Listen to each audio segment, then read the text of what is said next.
आज मैं सौरमंडल से वीवीआई प्रश्न को डिस्कस करने वाला हूं। चलिए शुरू करते हैं। सबसे पहले समझना है सूर्य से बढ़ते हुए दूरी के क्रम में ग्रह, टोटल 8 ग्रह है, तो 8 ग्रहों को कैसे याद करेंगे मैं एक ट्रिक बताऊंगा। अगर ट्रिक को सीख लेंगे, समझ लेंगे तो हमेशा के लिए याद हो जाएगा और कभी भी मिस्टेक नहीं होगा। प्रधानमंत्री यानी कि पीएम एक स्कूल में गए और एक बच्चा से पूछे सूर्य से बढ़ते हुए दूरी के क्रम में ग्रह का नाम बताइए, तो बच्चा ने जवाब दिया बस पीएम बस यू नाउ प्ले। अब मैं इसको लिख लेता हूं, समझने का कोशिश कीजिएगा। तो बच्चा ने क्या जवाब दिया है, बस पीएम बस यू नाउ प्ले, इसी में आंसर छिपा हुआ है। तो प्राइम मिनिस्टर ने क्या पूछा था, सूर्य से बढ़ते हुए दूरी के क्रम में ग्रह का नाम बताइए, और बच्चा ने क्या जवाब दिया, बस पीएम बस यू नाउ प्ले। अब यहां पर आपको समझना है, ये ट्रिक है। अब इसी ट्रिक से आपको समझना है। तो पहला जो ब है वो क्या है, बुध है, इसके बाद शुक्र है, इसके बाद पृथ्वी है, इसके बाद मंगल है।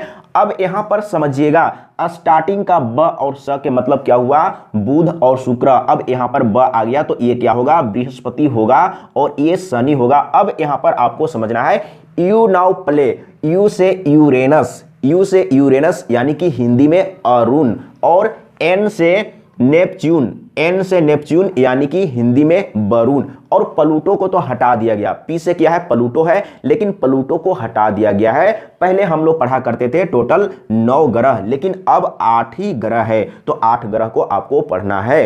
अब यहां पर समझने का प्रयास कीजिएगा। तो सूर्य से बढ़ते हुए दूरी के क्रम में ग्रह का नाम तो याद कर लिए, बुध, शुक्र, पृथ्वी, मंगल, बृहस्पति, शनि, यूरेनस, नेपच्यून और प्लूटो, लेकिन प्लूटो को हटा दिया गया है।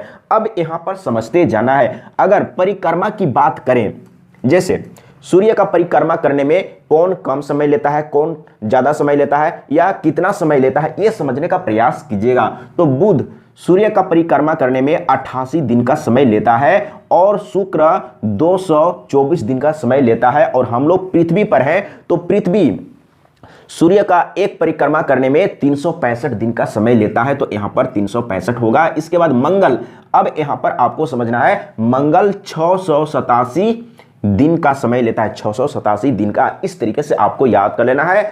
अब यहां पर आपको समझना है बृहस्पति के बारे में। बृहस्पति सूर्य का एक परिक्रमा करने में कितना समय लेता है, तो 12 वर्ष का समय लेता है, याद रखिएगा 12 वर्ष, बृहस्पति 12 वर्ष। इसके बाद शनि है, तो शनि कितना समय लेता है, 29 वर्ष का समय लेता है। लेकिन पॉइंट में कुछ रहता है, पॉइंट को ध्यान नहीं दीजिए, आप डायरेक्ट याद करेंगे 29 वर्ष तो भी पकड़ में आ जाएगा, शनि 29 वर्ष में। और यहां पर है यूरेनस, यूरेनस सूर्य का परिक्रमा कितने समय में कर लेता है, तो 84 वर्ष में कर लेता है। अगर इस तरीके से आप पढ़ाई करेंगे तो क्या एग्जाम में प्रश्न छूटेगा, कभी भी नहीं छूटेगा। और मैं कहता हूं कि डिटेल में पढ़िए, डिटेल में पढ़ेंगे तभी आप कॉन्फिडेंस के साथ आंसर दे पाएंगे। इसके बाद यहां पर क्या है, नेपच्यून है यानी कि वरुण है। वरुण सूर्य का एक परिक्रमा करने में कितना समय लेता है, तो 165 वर्ष लेता है, तो यहां पर 165 लिख देंगे। तो इस तरीके से आप लिख लिख के याद करिएगा और एक बार याद जरूर करिएगा। अब मैं इसको मिटा लेता हूं, इसमें और भी कुछ समझने का है, बहुत कुछ समझने का है, लेकिन सबसे पहले आपको सूर्य से बढ़ते हुए दूरी के क्रम में ग्रहों का नाम याद रख लेना है। अगर ये ट्रिक अच्छा लगा होगा तो कमेंट में लिख के जरूर बताइएगा। अब यहां पर आपको समझना है, आपसे पूछा जाएगा कि सूर्य से सबसे नजदीक का ग्रह कौन सा है, तो बुध है, और सबसे दूर का ग्रह कौन सा है, नेपच्यून है यानी कि वरुण है। और प्लूटो को तो हटा दिया गया है, प्लूटो को आपको लेके नहीं चलना है। अब आपसे पूछा जाएगा कि पृथ्वी से सबसे नजदीक ग्रह कौन है, पृथ्वी से, तो पृथ्वी कहां पर है, यहां पर पी से पृथ्वी, यहां से लेकर यहां तक आपको हिंदी में समझना है, पी से प समझना है और एम से म समझना है। तो यहां पर पृथ्वी है, तो पृथ्वी के नजदीक में कौन सा ग्रह है, तो पृथ्वी के इधर में मंगल है और इधर में शुक्र है। लेकिन मंगल और शुक्र में से सबसे नजदीक में कौन है, तो शुक्र है। शुक्र पृथ्वी के सबसे नजदीक है, और शुक्र सबसे गर्म ग्रह है, और पृथ्वी का जुड़वा ग्रह है, पृथ्वी का भगनी है, पृथ्वी का बहिन है। अगर इस तरीके से पूछा जाएगा तो शुक्र ही होगा। और शुक्र को सांझ और भोर का तारा भी कहा जाता है। तो इस तरीके से आपको याद रख लेना है। अब आपसे पूछा जाएगा कि सबसे ठंडा ग्रह कौन है, सबसे ठंडा ग्रह कौन है, तो हम लोग ये जो लिखे हैं सूर्य से बढ़ते हुए दूरी के क्रम में, यानी कि सूर्य किधर में है, उधर में है या इधर में, सूर्य यहां पर है, तो सूर्य से दूर में कौन है, यानी कि नेपच्यून है। तो सबसे दूर में जो है वो ठंडा है, जो सबसे दूर में है वो क्या है, ठंडा है। लेकिन सूर्य के सबसे नजदीक में बुध है, तो क्या बुध सबसे गर्म होगा, बुध सबसे गर्म नहीं है। तो सबसे गर्म ग्रह कौन है, शुक्र है। तो शुक्र क्यों सबसे गर्म है, सबसे नजदीक में बुध है तो बुध को गर्म होना चाहिए, लेकिन शुक्र गर्म क्यों है, तो शुक्र में कार्बन डाइऑक्साइड गैस पाया जाता है, जिसके चलते शुक्र ग्रह गर्म है। तो कार्बन डाइऑक्साइड क्या करता है, समझिए। Carbon dioxide green house gas भी है, और इस तरह का प्रश्न पूछा जाता है। तो कार्बन डाइऑक्साइड क्या करता है, सूर्य का जो रोशनी है, प्रकाश है, किरण है, उसको तो आने देता है लेकिन रिटर्न नहीं होने देता है, इसीलिए वहां पर गर्म है। जैसे पृथ्वी में, जैसे हवा में कार्बन डाइऑक्साइड अगर बढ़ जाएगा तो सूर्य से जो किरण आ रहा है जमीन पर तो आएगा, लेकिन जमीन से टकराने के बाद वापस नहीं जा पाएगा, तो क्या होगा, पृथ्वी गर्म हो जाएगा। तो उसी तरीके से शुक्र में भी होता है, शुक्र ग्रह में कार्बन डाइऑक्साइड ज्यादा मात्रा में पाया जाता है, इसीलिए वहां पर गर्मी है। या एक वर्ड में आप समझ लीजिए, जहां पर कार्बन डाइऑक्साइड ज्यादा रहेगा वहां पर गर्मी ज्यादा रहेगा। बिल्कुल समझ में आ गया होगा। अब एक चीज आपको समझना है, एक चीज और आपको समझना है, क्षुद्र ग्रह के बारे में आपसे पूछा जाएगा। क्षुद्र ग्रह किन ग्रहों के बीच में पाया जाता है, क्षुद्र ग्रह किन ग्रहों के बीच में पाया जाता है। तो आपको हमेशा के लिए याद करना है, बृहस्पति और मंगल के बीच में क्षुद्र ग्रह पाया जाता है। छोटे छोटे बहुत सा क्षुद्र ग्रह है। अब इसमें से ये जो क्षुद्र ग्रह है बृहस्पति और मंगल के बीच में, उसमें से बौना ग्रह कौन है, उसमें से बौना ग्रह कौन है, तो बौना ग्रह है सरेस। याद करिएगा, सरेस, इसको आपको याद कर लेना है। तो ये जो क्षुद्र ग्रह है बृहस्पति और मंगल के बीच में, उसमें एक बौना ग्रह है जिसका नाम क्या है, सरेस है। और भी एक पूछा जाएगा, ये जो क्षुद्र ग्रह है इनमें से कौन सा एक बौना ग्रह है जो नंगी आंखों से देखा जा सकता है, यानी कि दूरबीन का जरूरत नहीं पड़ेगा। तो क्या है, उसका नाम है फोरवेस्टा। याद रखिएगा, फोरवेस्टा, इस तरीके से लिखा हुआ रहेगा, फोरवेस्टा, फोरवेस्टा, या लिखा हुआ रहेगा चारवेस्टा। इस तरीके से पढ़ेंगे तो कभी भी मिस्टेक नहीं होगा और कभी भी आप प्रश्न को छोड़ के नहीं आएंगे, बना के आएंगे। तो बिल्कुल समझ में आ गया होगा। अब चलते हैं, ये तो दूरी के क्रम में हम लोग याद किए, सूर्य से बढ़ते हुए दूरी के क्रम में याद हो गया। अब आपको आकार के अनुसार बताना है। जैसे सबसे छोटा ग्रह कौन सा है, यानी कि बुध है, और सबसे बड़ा ग्रह कौन सा है, जुपिटर यानी कि बृहस्पति है। लेकिन बोल देगा कि दूसरा बड़ा ग्रह कौन है, तीसरा बड़ा ग्रह कौन है, तब वहां पर मिस्टेक होने का चांस है। तो अब इसका भी ट्रिक आप सीख लीजिए। लेकिन मैं कहूंगा कि 8 जो ग्रह है उसको आप हिंदी में भी नाम याद रखिए और इंग्लिश में भी नाम याद रखिए। शुक्र को इंग्लिश में वेनस कहते हैं, तो आपको क्या करना है, वेनस लिख लेना है। तो मैं यहां पर लिख लिया वेनस, इस तरीके से वेनस, इस तरीके से मैंने लिख लिया। अब आपको क्या करना है, वेनस का नाम इंग्लिश में लिख लेना है और फर्स्ट में डबल एम रख देना है, इसके बाद लास्ट में जे रख देना है। ये क्या हो गया, यानी कि आकार के अनुसार बढ़ते हुए क्रम में सबसे छोटा ये है, इसके बाद बढ़ते हुए क्रम में लिखा गया है और सबसे बड़ा ये है। लेकिन यहां पर डबल एम है, तो डबल एम का मतलब क्या, दो ग्रह का नाम एम से होता है, एक मरकरी यानी कि बुध और एक मार्स यानी कि मंगल। अब यहां पर आपको समझना है कि पहला वाला जो एम है वो मंगल होगा या मतलब कि मंगल होगा या बुध होगा। तो सबसे पहले आपको याद रखना है, कम से कम सबसे छोटा ग्रह यानी कि बुध है, मरकरी, और सबसे बड़ा ग्रह जुपिटर यानी कि बृहस्पति। तो आपको तो मालूम है सबसे छोटा ग्रह कौन है, बुध है, यानी कि सूर्य से बढ़ते हुए क्रम में जब आप लिखते हैं ना, तो सबसे नजदीक में कौन है, बुध है, जो कि सबसे छोटा है। तो यहां पर जो पहला है वो क्या है, बुध है, ये बुध है, मैं यहां पर लिख लेता हूं, ये बुध है, और ये क्या है, मंगल है, ये मंगल है, और ये क्या है, भी से। अब यहां पर आप इंग्लिश में समझिएगा, यहां से आपको इंग्लिश, ऐसे सभी को आपको इंग्लिश में ही समझना है, लेकिन मैं यहां पर हिंदी में लिख रहा हूं। मरकरी यानी कि बुध, इसके बाद मार्स यानी कि मंगल, इसके बाद वेनस। भी से एक एक अक्षर का मतलब निकालिएगा, भी से वेनस यानी कि शुक्र, इसके बाद ई से अर्थ यानी कि पृथ्वी, इसके बाद एन से नेपच्यून यानी कि वरुण। अब यहां पर समझिएगा, यू से यूरेनस यानी कि अरुण, तो यहां पर आपको अ लिखना है, और एस से सैटर्न यानी कि शनि, तो यहां पर क्या है, शनि है। और ये जुपिटर यानी कि बृहस्पति। अब यहां पर आपको समझ लेना है, तो सबसे छोटा ग्रह कौन है, तो बुध है, और सबसे बड़ा ग्रह कौन है, बृहस्पति है। लेकिन आपसे पूछा जाएगा कि दूसरा बड़ा ग्रह कौन है, तो दूसरा बड़ा ग्रह यानी कि ये सबसे बड़ा है, इससे जस्ट छोटा ये है, यानी कि दूसरा बड़ा ग्रह ये वाला है, यानी कि शनि है। तीसरा बड़ा ग्रह अरुण है। इसके बाद चौथा बड़ा ग्रह कौन सा है, तो यहां पर देख लीजिए, बस से यहां पर क्या होगा, यानी कि एन, यहां पर लिखा है ना एन, यानी कि वरुण। और पांचवा बड़ा ग्रह कौन सा है, यानी कि पृथ्वी। इधर से छोटा है और इधर से बड़ा है, याद रखिएगा, यानी कि छोटा इससे बड़ा और ये सबसे बड़ा है, और इससे जस्ट छोटा ये है, इससे जस्ट छोटा ये है। तो अगर आपसे पूछा जाएगा कि सबसे बड़ा ग्रह कौन है, तो बृहस्पति है। लेकिन दूसरा बड़ा ग्रह का मतलब शनि, यानी कि जो सबसे बड़ा है उससे जस्ट छोटा, यानी कि शनि। इस तरीके से आप याद रखिएगा। तो बिल्कुल समझ में आ गया होगा। अगर समझ में आ गया होगा और ट्रिक अच्छा लगा होगा तो कमेंट में लिखिएगा, बताइएगा, और लाइक शेयर जरूर कीजिएगा, ताकि मुझे हौसला बढ़ेगा, और हौसला बढ़ेगा तो मुझे खुशी होगा, हौसला बढ़ेगा तो मैं और अच्छा से पढ़ा पाऊंगा। अब मैं चलता हूं सीधे प्रश्न की ओर।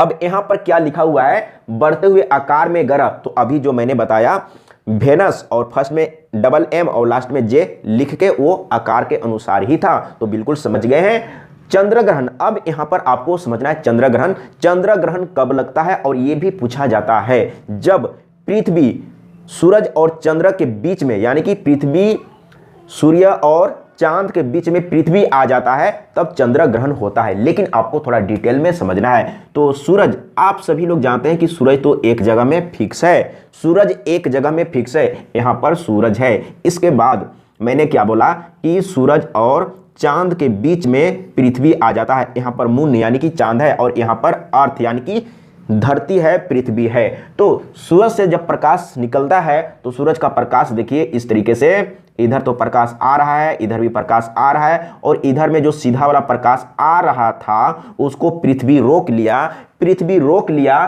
तो चांद में अंधेरा हो गया, यानी हम लोग चांद को नहीं देख पाएंगे। और चांद जो है सूर्य के प्रकाश से ही चमकता है। जब सूर्य का प्रकाश इस पर पड़ा ही नहीं तो चांद नहीं चमकेगा। यहां पर समझिएगा, जब सूरज का प्रकाश चांद पर आया ही नहीं तो चांद तो चमकेगा ही नहीं। जब चांद चमकता तभी तो हम लोग देख पाते। तो जब सूरज और चांद के बीच में पृथ्वी आ जाता है तो चंद्र ग्रहण लगता है, यानी कि सूरज का रोशनी चांद पर नहीं मिल पाया, यानी कि चांद धुंधला हो गया, यानी कि अंधेरा हो गया, तो हम लोग चांद को नहीं देख पाए, तो उसी को बोलते हैं कि चंद्र ग्रहण लग गया। अब यहां पर आपको समझना है, तो अब आपको समझना है सूर्य ग्रहण के बारे में। तो सूर्य हमेशा एक स्थान पर फिक्स रहता है, तो इस बार क्या होगा, यानी कि सूरज और पृथ्वी के बीच में चांद आ जाता है। तो मैं यहां पर लिख लेता हूं, बना लेता हूं पृथ्वी। अब क्या होगा, इसमें चांद बीच में आ जाएगा, यानी कि मून बीच में आ गया है। अब यहां पर क्या हो रहा है, तो इससे सूर्य का प्रकाश निकल रहा है, इधर तो आ रहा है, इधर आ रहा है, लेकिन इसके सीध में जो सूर्य का प्रकाश आ रहा है, तो इधर में जो सीधा में प्रकाश आ रहा है उसको चांद रोक लिया है, तो इधर में क्या हो गया, यानी कि अंधेरा हो गया। अब यहां पर समझिएगा, तो अंधेरा हो गया, इसका मतलब जब सूर्य ग्रहण लगता है तो दिन में भी अंधेरा हो जाता है ना। सूर्य ग्रहण कब लगेगा, सूर्य ग्रहण तो दिन में दिखाई देता है, तो दिन में ही लगेगा ना। तो दिन में देखिए, इधर में सूर्य का प्रकाश नहीं आया तो क्या हो जाएगा, अंधेरा। जब दिन में अंधेरा हो गया तो क्या होगा, सूर्य ग्रहण होगा ना। अब यहां पर एक चीज समझते जाइएगा, चंद्र ग्रहण हमेशा पूर्णिमा के दिन लगता है, और सूर्य ग्रहण हमेशा अमावस्या का दिन लगता है, ये याद रखिएगा। और अगर सीखना चाहते हैं, समझना चाहते हैं, तो वीडियो को स्किप नहीं कीजिए, नहीं तो पछताइएगा। तो यहां पर बिल्कुल समझ में आ गया होगा। इसका मतलब क्या हुआ, देखिए, जैसे बीच में मून आ गया, चांद आ गया, और हम लोग धरती पर हैं, तो क्या होता है, जब सूर्य ग्रहण लगता है तो सूर्य नहीं दिखाई देता है, तो हम लोग धरती पर हैं और बीच में चांद आ गया तो चांद तो रोक दिया ना, यानी कि हम लोग सूर्य को कैसे देख पाएंगे, नहीं देख पाएंगे, यही कारण है। तो याद रखिएगा, आपसे पूछा जाएगा कि चंद्र ग्रहण कैसे लगता है, तो सूर्य और चांद के बीच में पृथ्वी आ जाता है, इसीलिए चंद्र ग्रहण लगता है। और सूर्य ग्रहण में सूर्य और पृथ्वी के बीच में चांद आ जाता है, इसलिए सूर्य ग्रहण लगता है। बिल्कुल समझ में आ गया होगा। अब चलते हैं प्रश्न की ओर। तो सूर्य ग्रहण और चंद्र ग्रहण दोनों समझ में आ गया ना? बिल्कुल समझ में आ गया होगा। अगर अच्छा लगा तो कमेंट में लिख के जरूर बताइएगा और लाइक जरूर कीजिए। लाइक करने से क्या है, उसे क्या होगा, आपको नुकसान नहीं है। अगर लाइक करेंगे तो हमको भी उसे फायदा नहीं, लेकिन हौसला बनेगा कि हाँ, मैंने जो बताया है लोगों ने लाइक किया है, अच्छा लगा है, ये मुझे एहसास होगा। तो चलिए अब प्रश्न की ओर फटाफट आंसर देते चलिए। अब आपको आंसर 10 सेकेंड 5 सेकेंड के अंदर देते जाना है। इसमें क्या बोला है, किस ग्रह में सूर्य पश्चिम में उगता है? अब यहां पर ये तो मैं पहले नहीं बताया हूं, पश्चिम में उगता है। तो 8 ग्रह है टोटल ना, तो 8 में 6 ग्रह एक डायरेक्शन में घूरता है, घूर्णन करता है, और 2 ग्रह याद रखिएगा कौन कौन है, यू भी। यू का मतलब क्या है, यूरेनस। यूरेनस का मतलब क्या होगा, अरुण। अरुण भी से वेनस यानी कि शुक्र। ये जो 2 ग्रह है ये उल्टा घूर्णन करता है। तो इसी दोनों में यानी कि अरुण और शुक्र में क्या बोला है, किस ग्रह में सूर्य पश्चिम में उगता है? जैसे पृथ्वी पर सूर्य पूरब में उगता है, तो बाकी ये दोनों को छोड़ के बाकी 6 में सूरज पूरब में ही उगता है, लेकिन ये दोनों में पश्चिम में उगता है। तो कौन कौन सा ग्रह में सूर्य पश्चिम में उगता है? तो अरुण और शुक्र, याद रखिएगा। तो यहां पर इसी 2 में से कोई एक दिया होगा, यानी कि बी ऑप्शन सही है, शुक्र। तो इस तरीके से आपको पढ़ना है। अगर कहीं पर डाउट है तो बस कमेंट में लिख के बताइए, मैं फिर से समझाने का प्रयास करूंगा। और एक चीज और याद कर लीजिए, बुध और शुक्र ये 2 ग्रह में, बुध और शुक्र ये दोनों ग्रह में कोई भी उपग्रह नहीं है। आपसे पूछा जाएगा कि कौन कौन सा ग्रह में कोई भी उपग्रह नहीं है, तो बुध और शुक्र में एक भी उपग्रह नहीं है, याद रखिएगा। अगला प्रश्न आप सॉल्व करते जाना। अब सॉल्व करते चलना है। सी ऑफ ट्रंक्वालिटी कहां पर है? सी ऑफ ट्रंक्वालिटी, इसको शांति का सागर भी कहते हैं, और ये चांद पर है। तो इसका सही जवाब डी है। याद रखिएगा, याद करते जाइएगा। जो याद करने का चीज है याद करना होगा, जो समझने का है उसको मैं समझाऊंगा। अगला प्रश्न 3 नंबर, आंखों से दिखने वाला क्षुद्र ग्रह। मैंने बताया था बृहस्पति और मंगल के बीच में क्षुद्र ग्रह है, और उसमें से एक ऐसा बौना ग्रह है जो नंगी आंखों से भी देख सकते हैं, यानी कि दूरबीन का जरूरत नहीं पड़ेगा। तो इसमें कौन सा है, यानी कि 4 वेस्टा। देखिए 4 वेस्टा लिखा हुआ होगा, बी ऑप्शन सही है। 4 वेस्टा या 4 वेस्टा लिखा हुआ रहेगा। और सरेस क्या है, यानी कि क्षुद्र ग्रह जो मैंने बताया था ना, उस क्षुद्र ग्रह में सबसे बौना ग्रह कौन है, यानी कि सरेस है। बिल्कुल याद रखिएगा। इसके बाद सौरमंडल में किस ग्रह का द्रव्यमान एवं घनत्व पृथ्वी के समान है, यानी कि शुक्र का। इसीलिए पृथ्वी का जुड़वा ग्रह कहा जाता है शुक्र को, या पृथ्वी का भग्नी भी कहा जाता है, पृथ्वी का बहन भी कहा जाता है। अगला प्रश्न 5 नंबर, 2 ग्रह जिनके पास उपग्रह नहीं है। इससे पहले अभी जस्ट मैंने बताया कौन कौन से में, यानी कि बुध में और शुक्र में कोई भी उपग्रह नहीं है। देख लीजिए कहां है, बुध और शुक्र, बी ऑप्शन सही है। देखते के साथ आंसर बताइए, लेकिन एक बार अच्छा से पढ़ना होगा, सीखना होगा। अगला प्रश्न 6 नंबर, इसमें क्या बोला है, सौरमंडल का सर्वाधिक गर्म ग्रह। मैं पहले डिस्कस कर चुका हूं, सबसे गर्म ग्रह कौन है, यानी कि शुक्र है, और सबसे ठंडा ग्रह नेपच्यून यानी कि वरुण है।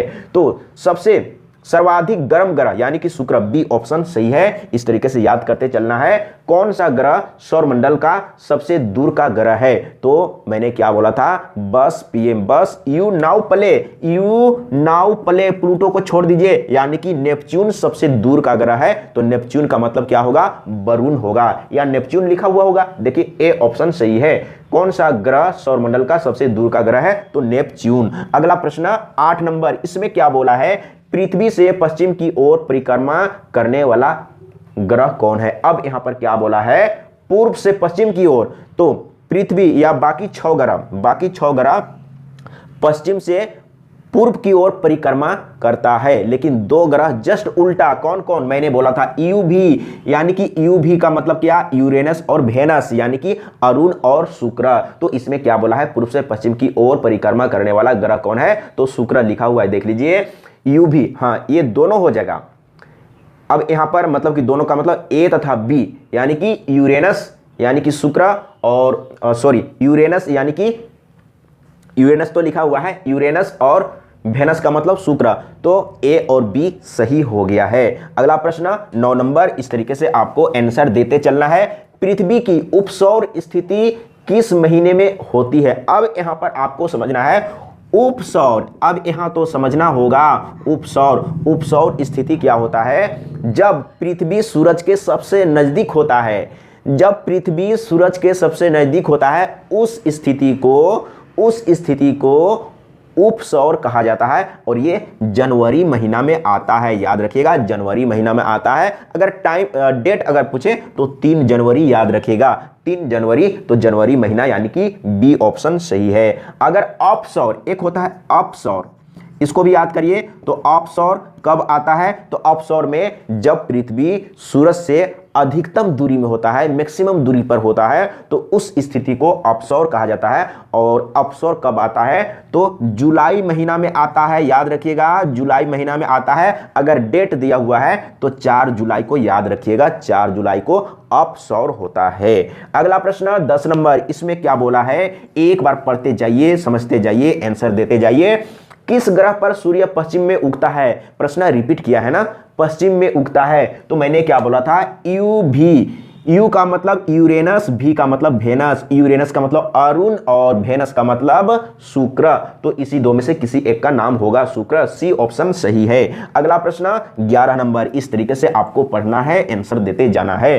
वलय युक्त ग्रह है, वलय का मतलब रिंग, रिंग, इस तरह का रिंग किस ग्रह में पाया जाता है? तो देखिए ऐसा एक ग्रह आप देखे होंगे, यानी कि ग्रह इस तरीके से है और इस तरीके से बाहर में रिंग बना हुआ है, तो किस में पाया जाता है? यानी कि शनि में पाया जाता है। आप शनि ग्रह को देखे होंगे, एक बार फिर से समझिए, शनि ग्रह को आप देखे होंगे। शनि ग्रह में बाहर में इस तरीके से रिंग बना हुआ होता है। तो देख लीजिए शनि कहां पर है, बी ऑप्शन सही है। अगला प्रश्न 12 नंबर, इसमें क्या बोला है? ध्रुव तारा किस दिशा को इंगित करता है? ये तो जानते हैं, बच्चा वाला प्रश्न है, यानी कि ध्रुव तारा हमेशा उत्तर दिशा में दिखाई देता है, यानी कि उत्तर दिशा को इंगित करता है। तो कहां पर है? सी ऑप्शन सही है। अगला प्रश्न 13 नंबर, अंतरिक्ष यात्री को आकाश का रंग दिखाई देता है, ये तो याद करने का है, यानी कि काला दिखाई देता है। तो कहां पर है? डी ऑप्शन सही है। सौर मंडल का सबसे छोटा उपग्रह, अब यहां पर छोटा बड़ा वाला तो हम लोग क्या लिखे थे?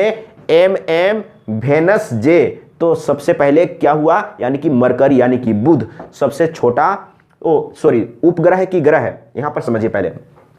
सौर मंडल का सबसे छोटा उपग्रह, उपग्रह की बात बोला है, ग्रह की बात नहीं, उपग्रह का बात बोला है। तो उपग्रह में सबसे छोटा डिमोस होता है, डिमोस। तो डिमोस देखिए बी ऑप्शन सही है। अगला प्रश्न 15 नंबर, सूर्य की सतह का तापमान कितना होता है? सूर्य का सतह का तापमान, अगर सूर्य का केंद्र की बात करें तो वहां पर बहुत ज्यादा तापमान होता है। तो सतह की बात बोले तो 6000 केल्विन। अब एक चीज समझिए, सूर्य में जो तापमान होता है ना पृथ्वी पर, सूर्य में जो तापमान टेम्परेचर होता है पृथ्वी पर कितना मिलता है? यानी कि 2 अरबवां भाग, यानी कि सूर्य में जो टेम्परेचर है अगर उसको 2 अरब से डिवाइड करेंगे, जितना वैल्यू आएगा उतना ही पृथ्वी पर आता है। सोचिए कितना कम आता है, एक बार समझते चलिए, फिर कभी कोई दिक्कत नहीं होगा। अगला प्रश्न 16 नंबर, पृथ्वी की उपसौर स्थिति किस महीने में होती है? मैंने अच्छा एक क्वेश्चन 2 बार रिपीट किया है ना, उपसौर अपसौर। तो उपसौर का स्थिति जनवरी महीना में होता है। और उपसौर किसको बोलते हैं? पृथ्वी जब सूर्य के सबसे नजदीक में होता है, पृथ्वी जब सूर्य के सबसे नजदीक में होता है तो उस स्थिति को उपसौर कहा जाता है। और उपसौर जनवरी महीना में आता है, यानी कि 3 जनवरी को। और अगर अपसौर लिखा हुआ रहता, इसका मतलब पृथ्वी जब सूर्य से अधिकतम दूरी पर होता है उस स्थिति को अपसौर कहा जाता है। अपसौर जुलाई महीना में आता है, यानी कि 4 जुलाई को आता है। तो इसका सही आंसर जनवरी। उपसौर की स्थिति किस महीने में होती है? यानी कि जनवरी महीना में। बुध ग्रह सूर्य का चक्कर कितने समय में कर लेता है? ये तो मैं पहले ही बताया था, 88 दिन में कर लेता है। याद रखिए, सभी ग्रह का याद कीजिएगा तो और भी अच्छा रहेगा। अगला प्रश्न, तो इसका आंसर मैं मिला लेता हूं, सी ऑप्शन सही है। अगला प्रश्न 18 नंबर, यूरेनस। अब यहां पर क्या बोला है? यूरेनस सूर्य के चारों ओर एक परिक्रमा समय लेता है, एक परिक्रमा में समय लेता है। कौन? यूरेनस, यानी कि यू नाउ प्ले, मैं लिख लेता हूं यू नाउ प्ले। तो लास्ट वाला तो लेता है 165 वर्ष और यूरेनस कितना लेता है, तो 84 वर्ष लेता है। तो 84 वर्ष देख लीजिए, ए ऑप्शन सही है। अगर सही तरीका से पढ़ेंगे तो कभी भी मिस्टेक नहीं होगा, और सही तरीका से पढ़ने होगा, ऊपर ऊपर पढ़ेंगे तो काम नहीं चलेगा। और मैं जब भी डिटेल में पढ़ाता हूं, पढ़ाने का कोशिश करता हूं, तो लोग नहीं देखते हैं, वीडियो को नहीं देखते हैं, लाइव करता हूं तो लाइव को नहीं देखते हैं।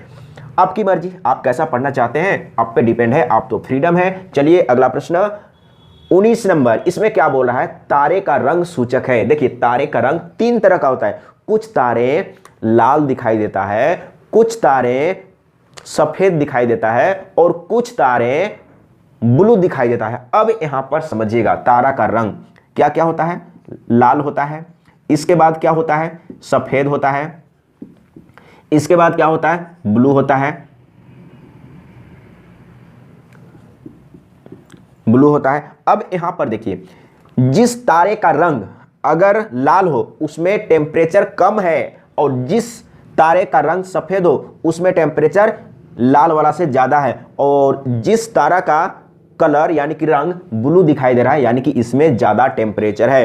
तो ये जो तारा का जो रंग है ना, लाल सफेद ब्लू, तो ये ताप का सूचक है, ताप का सूचक है, ताप का सूचक है। याद कर लीजिए, माइंड में बैठा लीजिए, ये प्रश्न आया हुआ प्रश्न है, मैंने एग्जाम दिया था उसमें ये प्रश्न आया हुआ था, बहुत पहले की बात है। तो इस तरीके से आपको याद करना है। तो क्या बोला है, ताप का, तो किसका सूचक है, ताप का सूचक है, तारे का रंग ताप का सूचक है। 20 नंबर, एक बार फिर से प्रश्न को पढ़िए, और ये सभी प्रश्न एग्जाम में आया हुआ है। देखिए, उत्तरी गोलार्ध में सबसे बड़ा दिन कब होता है, उत्तरी गोलार्ध में सबसे बड़ा दिन। देखिए सबसे पहले तो ये समझिए, हम लोग जो हैं धरती पर हैं, हम लोग किस गोलार्ध में हैं, ये भी पूछा जाएगा भूगोल में।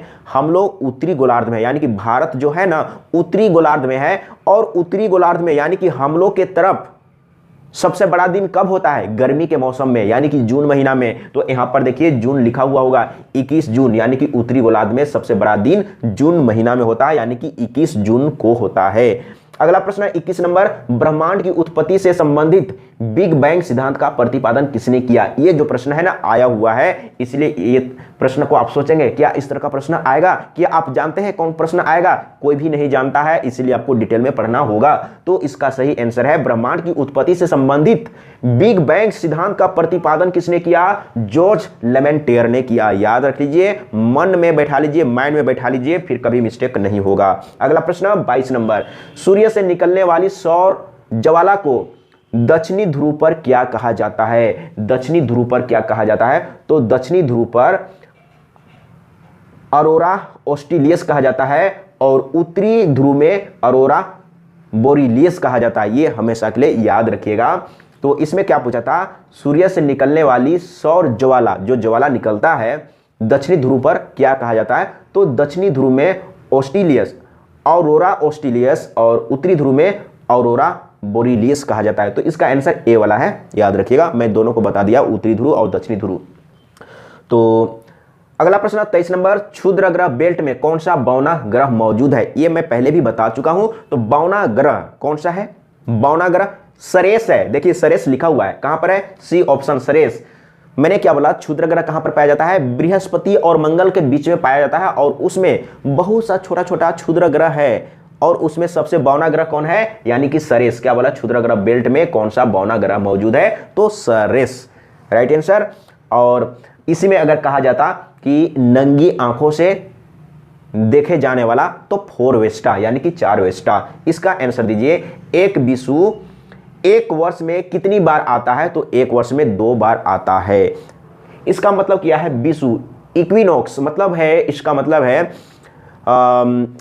पृथ्वी का ऐसा स्थिति कि विषुवत रेखा पर सीधा सूरज का रोशनी पड़ता हो और पूरे संसार में दिन और रात बराबर हो, और ऐसा कंडीशन वर्ष में 2 बार आता है। तो इसका आंसर होगा 2 बार। अगला प्रश्न देखते हैं, क्या है, विशाल ग्रेट रेड स्पॉट किस ग्रह से संबंधित है, विशाल ग्रेट रेड स्पॉट किस ग्रह से संबंधित है। ये जो प्रश्न है ना केबीसी में भी पूछा गया था। इसका मतलब क्या है कि कौन सा ग्रह में लाल धब्बा पाया जाता है, कौन सा ग्रह में लाल धब्बा पाया जाता है, तो बृहस्पति में पाया जाता है लाल धब्बा। तो इसका आंसर होगा बृहस्पति। तो टोटल 25 क्वेश्चन ही था। अगर अच्छा लगा, अगर अच्छा लगा, फायदा होने लायक वीडियो है तो लाइक शेयर कमेंट जरूर कीजिए। और आज के लिए इतना ही। कहीं पर समझने में प्रॉब्लम हुआ होगा तो कमेंट में लिख के बताइएगा, मैं फिर से समझाने का प्रयास करूंगा। आज के लिए इतना ही। जय हिंद, वंदे मातरम।